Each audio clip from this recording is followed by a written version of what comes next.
America అధ్యక్షుడిగా బాధ్యతలు చేపట్టిన వెంటనే కెనడా, మెక్సికోలపై 25% పన్ను విధించే ఎగ్జిక్యూటివ్ ఆర్డర్లపై డొనాల్డ్ ట్రంప్ సంతకం చేశారు.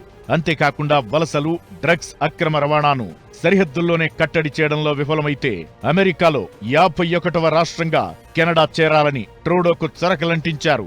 ఆ తరువాత మెక్సికో, కెనడా దేశాలు అమెరికా సరిహద్దుల వెంట భద్రతను కట్టుదిట్టం చేస్తామని హామీ ఇచ్చాయి. దీంతో టారిఫ్ల అమలును నెల రోజులు వాయిదా వేశారు. మార్చి 4 నుంచి మళ్లీ వాటిని అమలు చేస్తున్నారు. ఇటు చైనాపై గతంలో విధించిన 10% సుంకాలను అమెరికా 20%కి పెంచేసింది. దీంతో చైనా కూడా 10 నుంచి 15% పన్నులతో ట్రేడ్ వార్ మొదలుపెట్టింది.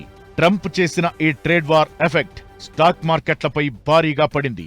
అమెరికా మార్కెట్లు కుదేలయ్యాయి. ఆసియా, పసిఫిక్, ఆస్ట్రేలియా మార్కెట్లు నేల చూపులు చూశాయి.